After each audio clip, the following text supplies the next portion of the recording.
It's the kind of chaos no one saw coming. But now, the entire internet is reeling.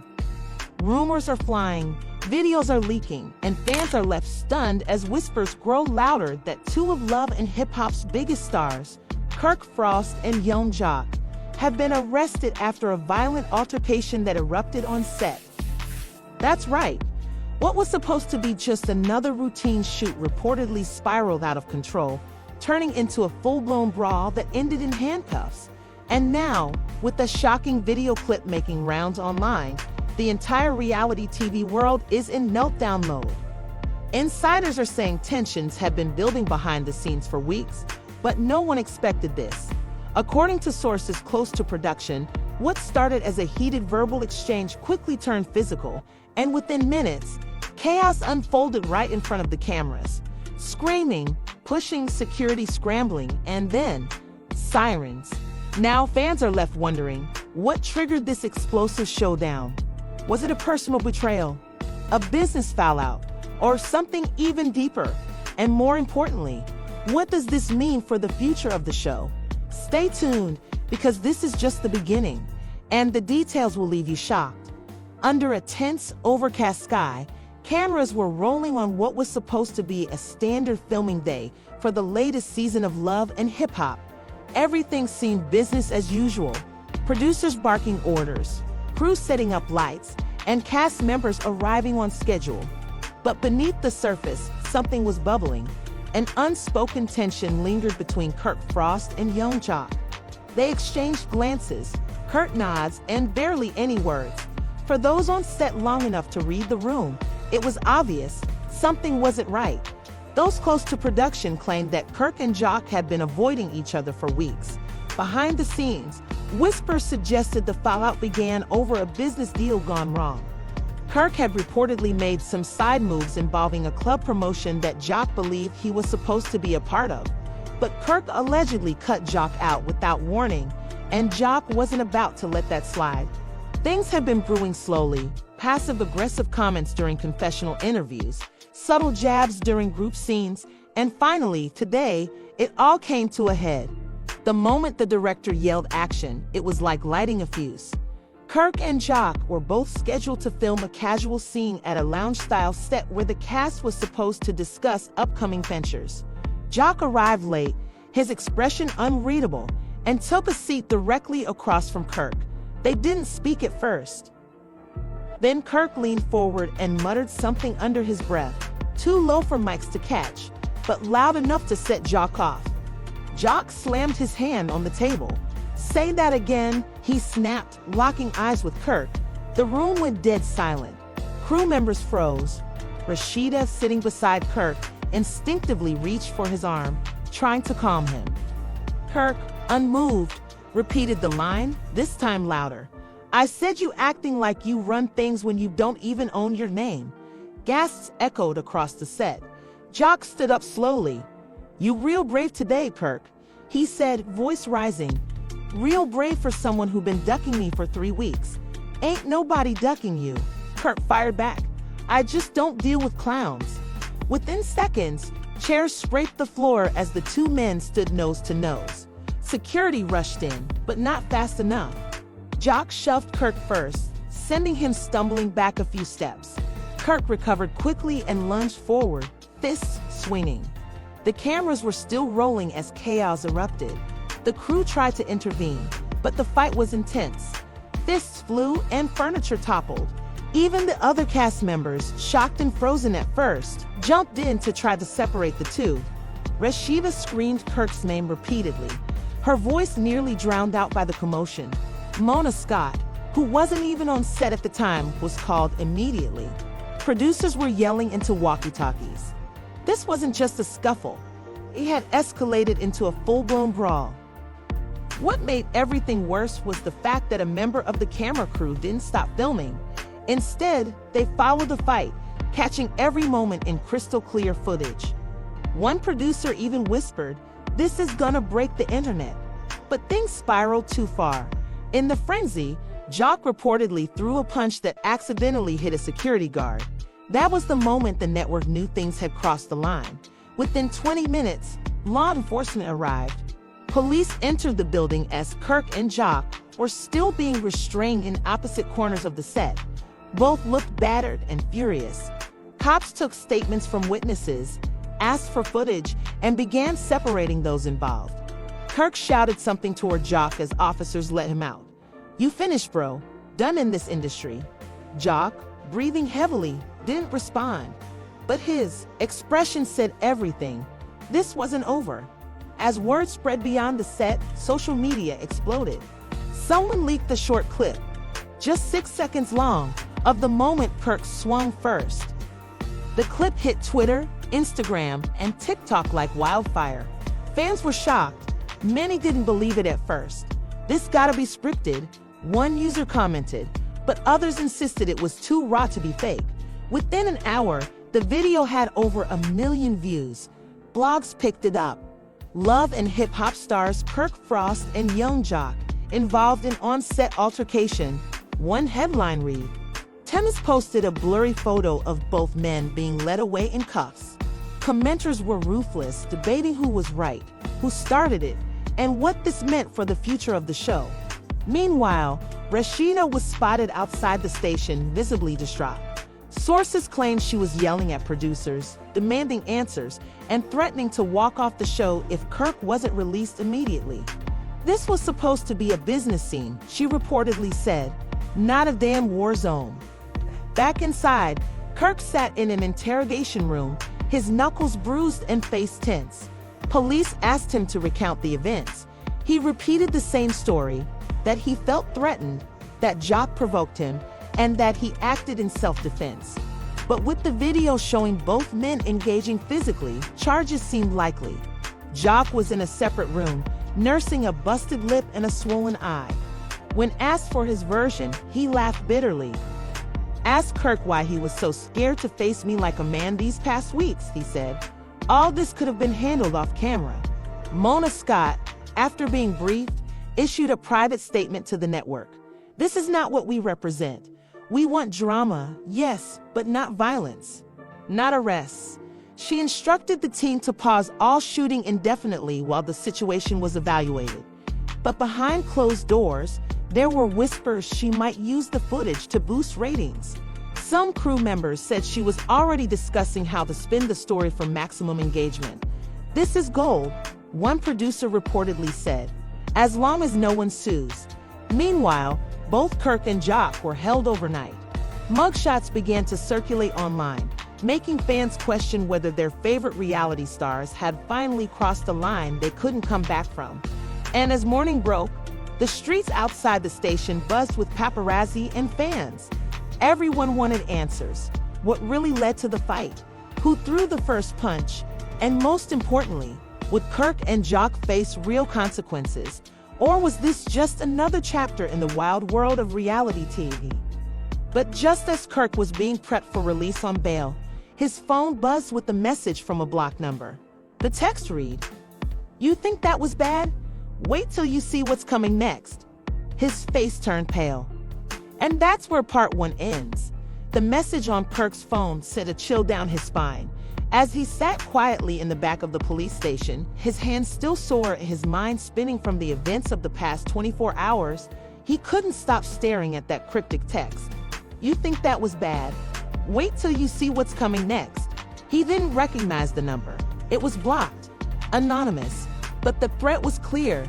Someone out there wasn't finished, and Kirk had no idea who it was or what they were planning.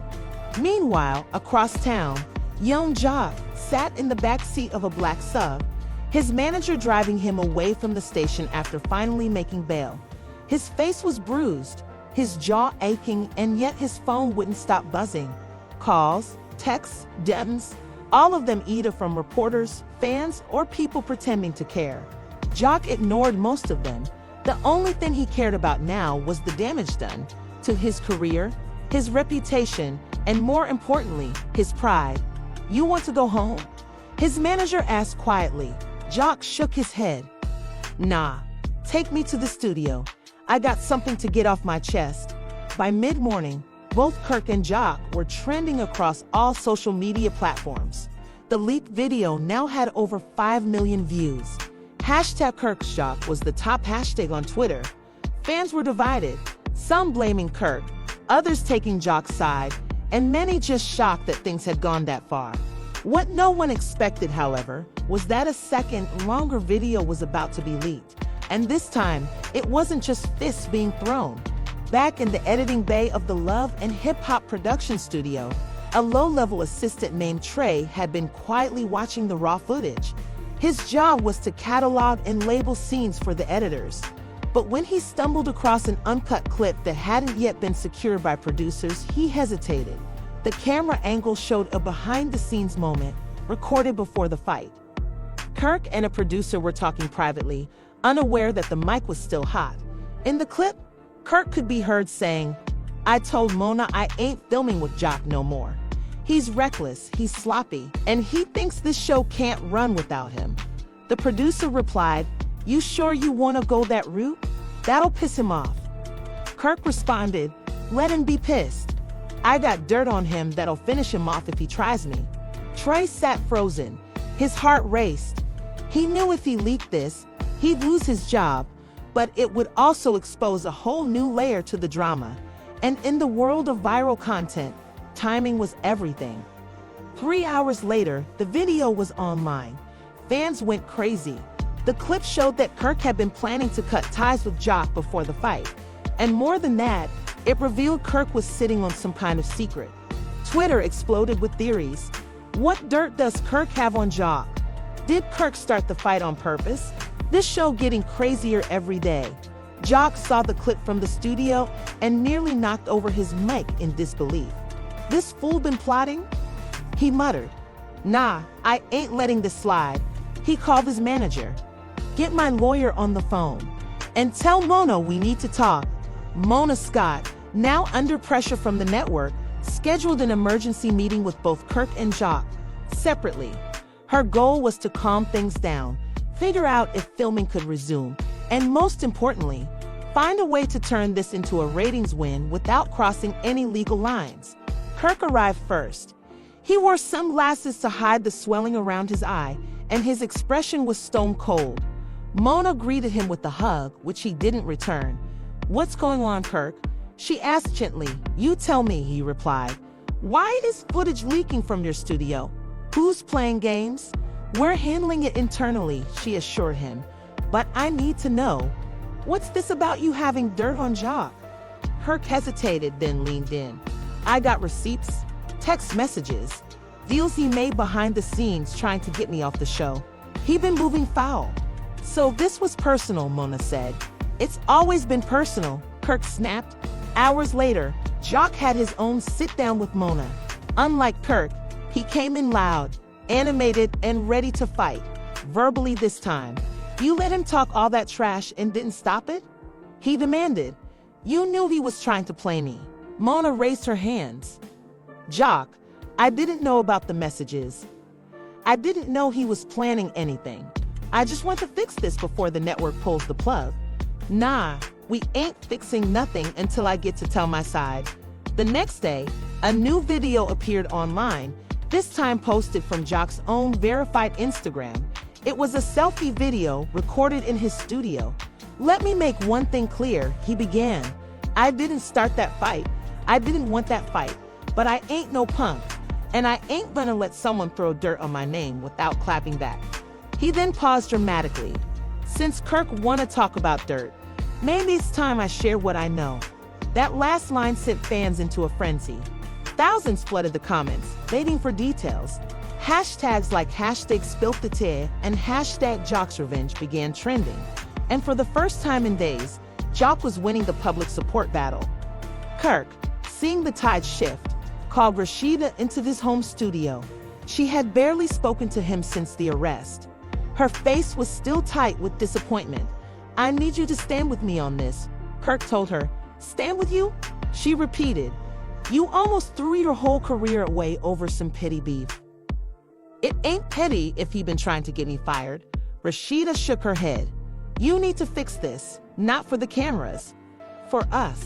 As Kirk and Rashida argued behind closed doors, the pressure outside kept growing. The network was demanding answers. Advertisers were threatening to pull funding if violence kept dominating headlines. Mona was walking a tightrope, trying to balance the chaos with the promise of sky-high ratings. Then, just when it seemed like things couldn't get any messier, another anonymous message hit Kirk's phone. This one had no text, just a video file. Kirk opened it, his hands trembling. The clip showed him, months earlier, in a private conversation with a mystery woman. The audio was fuzzy, but clear enough to hear him say, "I don't care what the contract says. I'll find a way to cut Jacques out. He's dead weight." Kirk's face went pale again. Someone was sitting on a whole vault of damaging content, and they were releasing it piece by piece. Meanwhile, back at Jacques' studio, he received a package. No return address. Inside, an US drive and a note that read, "You're not the only one Kirk betrayed." Jacques plugged the drive in and began watching. His jaw slowly dropped as the footage played, this time showing Kirk in meetings with network execs, pushing for Jacques' scenes to be cut. Everything suddenly made sense. As part 2 ends, both Kirk and Jacques realize they're not just fighting each other anymore. They're fighting someone in the shadows, someone who wants both of them to crash and burn. And the worst part, they still don't know who it is. The air was heavy, the tension almost unbearable. Kirk paced back and forth in his living room, the video still playing in the background, his own voice echoing through the speakers like a ghost from the past. Each word, each sentence, a reminder that someone had been watching him, recording him, setting him up. And now, the world was watching too. His phone buzzed again. This time, it was a notification. Another video had just dropped. But it wasn't about him. It was about Rashida. Kirk's eyes widened as he tapped the screen. The video was grainy, shot from a distance but unmistakable. It showed Rashida having an emotional conversation with a man Kirk didn't recognize. The man reached out, touching her arm, comforting her as she cried. The caption read, "Is Rashida seeking comfort from someone new?" Kirk felt the blood drain from his face. He knew Rashida had been distant lately, but was this real or another move in whatever twisted game was being played? At the same time, Jacques stared blankly at the files on the US drive. His heart raced as he clicked through folders labeled with names, dates, and even episode titles. Someone had archived years of behind-the-scenes footage, including secret recordings, producer notes, and cast gossip. This wasn't just about Kirk. This was about the entire show. One file caught his attention. Jacques_confession_room. Before he clicked it, the screen lit up with an old clip. Himself sitting in the confessional chair, talking to a producer. He remembered this day. It was when he almost quit the show after a heated argument with another cast member. In the video, he said something he never thought would see the light of day. "This show ain't worth my sanity. If Kirk keep pushing my buttons, one day I'm gonna snap. And if I do, don't act surprised." Jacques sat back stunned. That clip, taken out of context, would make him look like the aggressor. It painted a picture that someone could easily twist to destroy his image. And whoever had leaked the fight video clearly had no problem releasing whatever served their agenda. A knock at the door pulled him from his thoughts. It was his lawyer. "We got a problem," she said immediately. "The network's lawyers are reviewing all the footage. They're trying to figure out if they can drop both of you from the show." Jacques stood up. "What? They can't do that. We are the show." "Maybe," she replied, "but they're under pressure. Advertisers are pulling out, and the board wants this mess cleaned up fast." Meanwhile, Mona Scott was on a conference call with the network. Her voice was calm, but underneath, she was fuming. The chaos had spiraled beyond her control, and she hated that. "We can fix this," she insisted. "We spin it as a redemption arc." Kirk and Jacques working through their issues. Fans love a comeback. The exec on the line wasn't convinced. They assaulted each other on camera. That's not just bad press, that's a liability. "Then let me handle it my way," Mona said. "Give me 1 week." After the call ended, Mona called Trey, the assistant editor who'd leaked the first video. She didn't know for sure it was him, but her gut told her he was involved. "I need you to find out who has the rest of the footage," she said calmly. "And if it's you, now's the time to come clean." Trey hesitated. I don't know what you're talking about. Don't lie to me, she snapped. You think this is a game? Careers are on the line. You want to be next. Trey stayed silent. Later that evening, Kirk finally confronted Rashida. What's this video going around? He asked, holding out his phone. She looked at it, her eyes narrowing. You really think I'm messing around behind your back? I don't know what to think anymore. Kirk replied, first the fight, now this. I don't even know who's pulling the strings. Rashida sighed. That man's a therapist. I went to him because I needed someone to talk to. Someone who's not in this toxic circle. You should have told me. Like you told me about plotting against Jock? Or all the other secrets you've been keeping? They stared at each other, the room filled with silence and years of unresolved tension. Across town, Jock received an unexpected visitor. His ex, Carly. She had seen everything unfold online and decided to check on him. You okay? She asked softly. He shrugged. Depends on what video you've seen today. She sat beside him. You know this whole thing. It feels bigger than you and Kirk. Someone's trying to tear this whole show down. Yeah, he said, and I think I know who. He pulled out the US drive. This was sent to me anonymously. But there's only one person who would know all this stuff. One person who was there from the beginning. Who? Carly asked. Jock hesitated. Stevie J, her eyes widened. Stevie?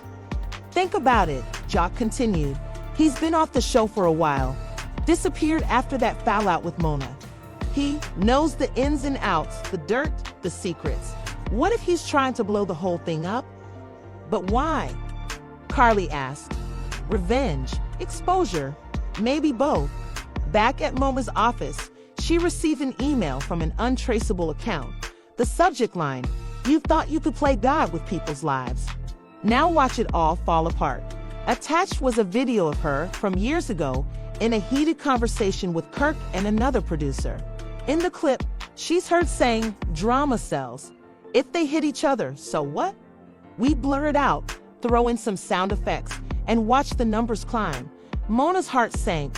The video would ruin her if it got out. She picked up her phone and called Kirk. We need to meet. Now. Kirk agreed. The meeting was set for midnight in a private back room of a club they used to shoot in. But before the meeting, Kirk received another message. This one was different. A photo. A still image from the club's security camera showing Kirk standing alone, waiting. And behind him, a shadowy figure. As Kirk looked closer, his breath caught. The figure was familiar. Too familiar. He called Jock immediately. We're not enemies, man, Kirk said. We're being played. Jock hesitated, then said, I know. And just like that, enemies became allies. Because the real threat wasn't each other anymore. It was whoever had been watching them all along. And now, they were ready to step out of the shadows. Jock arrived at the club first. He stood by the bar, scanning the dimly lit room, every shadow making him uneasy. He hadn't been back here in months, not since that infamous episode where Kirk had called him out on live television. Tonight felt different though. This wasn't about ratings or scripted drama. This was real. Real fear, real danger, real consequences. Kirk walked in 5 minutes later, eyes darting around as if expecting someone to jump out. The two locked eyes and exchanged a brief nod. No words, just a silent understanding that everything had changed. They made their way to the back room where Mona was already waiting, pacing like a storm ready to break. She didn't greet them, didn't smile, just looked up and got straight to the point. You two have officially become liabilities. I've been doing damage control around the clock. If this mess gets worse, the network won't just fire you, they'll blacklist you. Kirk leaned against the wall, arms crossed. You think we don't know that? Someone's trying to ruin all of us. This ain't just about the fight anymore. Mona looked skeptical until Jock stepped forward and placed the US drive on the table between them. Watch this, he said simply. Mona plugged it into her laptop. As the files opened, her face changed. Shock, confusion, then a flicker of fear. She clicked through folders full of unseen footage, confessional tapes, unreleased scandals, and producer instructions to instigate certain cast members. It was all there. Years of secrets, enough to take the whole franchise down. She turned to Jock and Kirk. "Where did you get this?" Kirk replied, "Someone sent it to him anonymously. But we think it's Stevie J." Mona's expression turned ice cold. "Stevie wouldn't dare." Jock shook his head. "He disappeared for a reason, and he's been quiet way too long. Maybe he's been collecting all of this while we were out here fighting for scraps." Before Mona could respond, her phone buzzed. She picked it up and went pale. Another video had been leaked, this one of Mona herself, telling a producer to stage a fake arrest scene involving Kirk and Jock to boost ratings. "Get the cuffs, get the drama," her voice said on the video. "Make it look real enough to go viral." The leak had hit a major gossip blog, and the comment section was already exploding. Kirk's phone buzzed too. Fans were now accusing them of faking the fight and manipulating the audience. The narrative was spiraling out of control. Mona slammed her laptop shut. "We need to get ahead of this. Do an interview, a press release, something." Jock interrupted. "Nah, not this time. Every time we lie to cover up another lie, we dig ourselves deeper. We need to find whoever's behind this and stop them before they leak something we can't come back from." Kirk nodded in agreement. "They're coming after us piece by piece. First the fight, then Rashida, now you. Who's next?" Mona sighed, the weight of it all crashing down on her. "Then we find Stevie. If he's behind this, we end it tonight."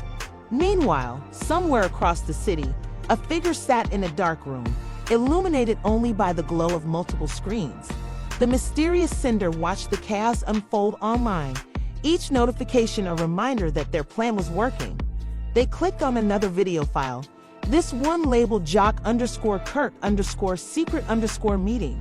The footage showed the very conversation happening right now at the club, recorded through a hidden camera planted in the room.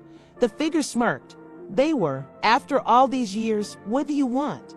Benzino leaned back, arms crossed. "Revenge. But not just for me, for everyone you left behind. You think you're the kings of this franchise? The untouchables? Nah, man. You're just the latest clowns in a never-ending circus." Jock took a step forward, voice shaking with anger. "You almost ruined our lives, leaked our private convos, set us up, turned everyone against us." Benzino raised an eyebrow. "Almost?" He tapped a key on the laptop. Suddenly, screens around the warehouse flickered to life, showing footage. Kirk arguing with Rashida about cheating rumors, Jock in a screaming match with his ex Mona planning cast firings behind closed doors. "This is just a preview," Benzino said. "I've got hundreds of hours, and the press is hungry." Kirk clenched his fists. "What's your price?" Benzino laughed. "I don't want money. I want exposure. I want the world to see the truth. I want to watch everything you built burn." Jock stepped closer. "And you think people will believe a disgraced ex-cast member over us?" Benzino's smile didn't fade. "They already do. Look online. Your fans have turned. Sponsors are backing out. Even the network's panicking. I don't need to convince anyone. The chaos speaks for itself." Just then, Mona's voice echoed through a hidden speaker. "He's bluffing," she said. She had hacked into the feed through her phone. "I traced the server. He has the footage, yes. But it's all stored in one location, and I just triggered a purge protocol. In 60 seconds, every file on that drive will delete permanently unless you stop it." Benzino's eyes widened. He rushed to the laptop, frantically typing. Kirk and Jock moved in. "It's over," Kirk said. "You had your moment. Now it's done." But Benzino wasn't ready to surrender. From under the table, he pulled a small pistol, pointing it at Kirk. The air froze. Jock raised his hands. "You really gonna shoot us? On camera?" Benzino's hand trembled. "I lost everything because of y'all. My name, my brand, my family. All gone." Kirk stayed calm. "And this won't bring any of that back." Just then, Mona triggered the feed one last time. The countdown appeared on the screens. 10 seconds left. Benzino stared at it, then at Kirk, then dropped the gun. and slumped into the chair. "Do it," he muttered. The files vanished. The screens went black. Outside, sirens wailed in the distance. Mona had tipped off the authorities, and the police were minutes away. Benzino didn't resist. He just sat there broken. As officers swarmed the building, Kirk and Jock stepped outside, the early morning sun casting long shadows behind them. "We survived," Jock whispered. Kirk nodded. "Barely, but the battle wasn't over." Though the main files were gone, the internet never forgets. Fragments of the videos remained on gossip blogs, fan pages, and shady forums. Their reputations were still in question, and the damage would take months, maybe years, to fix. Mona arranged a private sit-down interview with a major news outlet where they explained their side of the story. Kirk spoke honestly about the pressure of fame, the manipulation from producers, and how they had lost themselves chasing ratings. Jock admitted to his regrets, to his temper, and to being blind to the bigger picture. The interview went viral. Fans were divided. Some praised their honesty, others accused them of spinning the story. But one thing was clear, they weren't going down without a fight. Over the following weeks, Mona launched a new digital series called Reality Unfiltered, giving cast members a platform to tell their real stories, unedited and raw. Kirk and Jock became regulars, opening up in ways the audience had never seen. The response was overwhelming. For the first time in years, fans saw them as human, not characters but people. Behind the scenes, Benzino faced a slew of charges: cybercrime, blackmail, illegal surveillance. Though he claimed to have acted alone, rumors swirled that others were involved. Some speculated that former producers, bitter ex-cast members, and even rival networks had backed him. But nothing was proven. The mystery remained partly unsolved, adding another layer to the already wild story. As for Kirk and Jock, they took a break from filming. They focused on family, healing, and rebuilding. Kirk spent time with Rashida, attending therapy and trying to repair what was left of their relationship. Jock reconnected with his kids, vowing to be more present. Both stayed mostly off social media, letting the dust settle. And slowly, the scandal began to fade from headlines. But the experience changed them. No longer obsessed with fame, they started talking about producing their own content, real content, something authentic. A project that gave back to the community instead of tearing it apart. Mona, surprisingly, supported the idea. Maybe it was guilt, or maybe she saw a new business opportunity. Either way, they began planning something new, something honest. Still, every now and then, Kirk would get a message from an unknown number. No words, just an emoji or a blurry screenshot. Reminders that the past never fully disappears. That someone out there still watched, still waited. But this time, Kirk wasn't afraid. He and Jock had faced the worst, lost everything, and still stood. And no matter what came next, another scandal, another leak, another betrayal, they were ready. Ready to tell their own story, their own way. And this time, they were in control. And just like that, what started as a simple backstage argument between Kirk Frost and young Jock spiraled into one of the most shocking and chaotic scandals reality TV has ever seen. From viral fights and leaked videos to hidden betrayals and a mysterious revenge plot, this story had everything: drama, emotion, and a truth nobody saw coming. The arrest, the confession, the confrontation with Benzino. It all played out like a movie. But for Kirk and Jock, this was real life. And even though they managed to survive the storm, the scars it left behind may never fully fade. But here's the real question. Did Kirk and Jock truly redeem themselves? Or was this just another calculated move in the reality TV game? Are they victims of manipulation and betrayal, or were they part of the chaos all along? And what about Benzino? Was he a villain, or just another casualty of a toxic system built on ratings and fame? We want to hear from you. Do you think Kirk and Jock deserve a second chance? Should reality TV finally change how it handles drama and real lives? Or is this just the nature of the beast? Drop your thoughts in the comments below. We're reading everything. Don't forget to like this video if you were shocked by the twists, and hit that subscribe button for more explosive updates behind-the-scenes stories, and the real tea on your favorite stars. Trust us, what's coming next will leave you speechless. Because in the world of reality TV, nothing stays buried for long, and the next scandal is always just one camera angle away. Stay tuned.